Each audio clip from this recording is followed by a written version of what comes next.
నమస్తే అండి అందరికీ. మీరు ఒక వీడియో చూడండి ఇప్పుడు. 51 లక్షల వేముల సందీపు 52 జల్లకొండలు 52 జల్లకొండలు 52 జల్లకొండలు 52 జల్లకొండలు 52 లక్షలు జల్లకొండలు 52 లక్షలు జల్లకొండలు ఏక్ బార్ 52 లక్షలు జల్లకొండలు దో బార్ 53 వేముల సందీప్ 53 లక్షలు వేముల సందీప్ 53 లక్షలు వేముల సందీప్ 53 లక్షలు 53 లక్షలు వేముల సందీప్ 53 లక్షలు వేముల సందీప్ ఏక్ బార్ 53 లక్షలు వేముల సందీప్ దో బార్ 53 లక్షలు వేముల సందీప్ 53 లక్షలు వేముల సందీప్ దో బార్.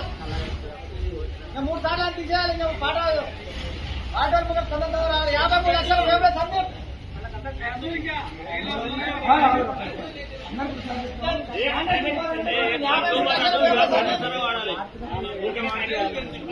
53 లక్షలు 53 లక్షలు ఏక్ బార్ దో బార్ 54 లక్షలు కోరుకోట తిరుపతి 54 లక్షలు కోరుకోట తిరుపతి 54 లక్షలు 54 కోరుకోట తిరుపతి ఏక్ బార్ 54 కోరుకోట తిరుపతి 54 లక్షలు కోరుకోట తిరుపతి 55 వేముల సందీప్ 55 వేముల సందీప్ 55 లక్షలు వేముల సందీప్ 55 లక్షలు వేముల సందీప్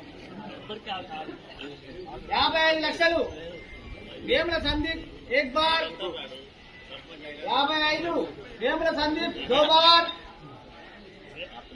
55 వేముల సందీప్ పోనే తీరు ఇంకా 3 సార్లు తీసేస్తారు. ఇక 55 వేముల సందీప్ 1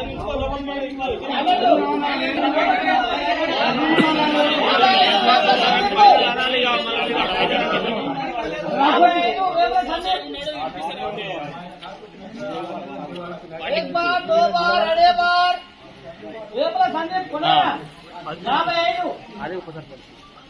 55 లక్షలు వేముల సందీప్ ఏక్ బార్ 2 బార్ అడే బార్ ఒక్కసారి తీసేస్తే మనం మనసు 55 లక్షలు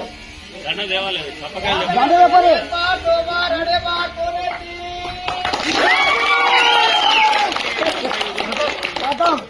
ఎవరు నామినేషన్ వేసినా ఆయన 55 లక్షలు 10 లక్షలు కట్టాలి. ఆయన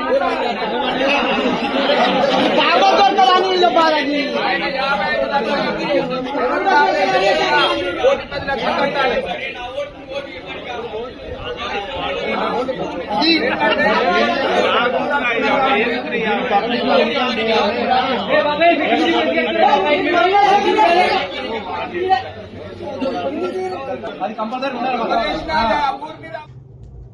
చూశారు కదా, అది ఏ గ్రామమో తెలియదు కానీ మొత్తానికి మన తెలంగాణ రాష్ట్రంలో ఒక సంతల పశువులలాగా సర్పంచ్ పదవిని అర్రాస్ పాట వాడి 55 లక్షలకు కొనుగోలు చేశారు. అంటే ఒక ప్రజాస్వామ్యాన్ని కూని చేసినట్టు భావించవచ్చు. అంటే ఈ విధమైనటువంటి సంస్కృతి ఈ మధ్యకాలంలో చాలా గ్రామాల్లో జరుగుతూ ఉన్నాయి. పేరుకు ఏకగ్రీవం అని చెప్పేసి అంటున్నారు కానీ ఆ ఏకగ్రీవం వెనకాల డబ్బు సంచుల మూటలు చేతులు మారుతున్నాయనే సంఘటన మనకిది కళ్ళకు కట్టినట్టు ఈ వీడియో చూపెడుతుంది. సర్పంచ్ పదవి అంటే ఒక అర్రాస్ పాట వాడి ఒక గణేష్ లడ్డూని కదా మనం ఎట్లా అర్రాస్ పాట వాడి తీసుకుంటామో ఆ విధంగా సర్పంచ్ పదవిని ఈ అర్రాస్ పాట వాడి 55 లక్షలకు వీళ్ళు గెలుచుకోవడం జరిగింది. ఈ విధమైనటువంటి సంఘటనలు చూసి కూడా రాష్ట్ర ఎన్నికల సంఘం మరియు ప్రభుత్వం ఏం చేస్తుందో అర్థం కావడం లేదు. అసలు ప్రభుత్వము పట్టించుకుంటుందా లేదా, మరోపక్క ఎన్నికల సంఘం చూస్తుందో లేదో, కళ్ళు మూసుకొని మరి ఎలక్షన్లు నిర్వహిస్తుందో అర్థం కావడం లేదు. కానీ ఇంత బహిరంగంగా ప్రతి పల్లెలో కూడా ఏకగ్రీవం చాటున డబ్బు మూటలు చేతులు మారుతున్నాయి. ఇంత బహిరంగంగా వేలం పాటలు పాడుతున్నటువంటి సందర్భంలో కూడా ఎన్నికల సంఘము ఏం చర్యలు తీసుకుంటలేరంటే దీన్ని బట్టి చూస్తే ఎంత దరిద్రంలో తెలంగాణ ఉంది అని చెప్పేసి అనుకోవచ్చు. అలాగే రాష్ట్ర ఎన్నికల సంఘం కూడా ఇలాంటి ఏకగ్రీవంలో వెనుక ఉన్నటువంటి ఈ యొక్క అరాస్ పాటలు వాడి ఎవరైతే ఈ యొక్క సర్పంచులను తీసుకుంటున్నారో గెలుచుకుంటున్నారో వాళ్ళని వెంటనే ఆ పదవులను బర్తరఫ్ చేసి నిజాయితీగా ఏకగ్రీవాలు చేయడం కానీ లేదా నిజాయితీగా ప్రజాస్వామ్యబద్ధంగా ఎలక్షన్లు నిర్వహించి ప్రజాస్వామ్యాన్ని కూని కాకుండా కాపాడాల్సిన బాధ్యత రాష్ట్ర ప్రభుత్వాన్ని ఎన్నికల సంఘానికి ఉంది. దయచేసి ఇలాంటి చర్యలకు ఎవరు కూడా పాల్పడకూడదు.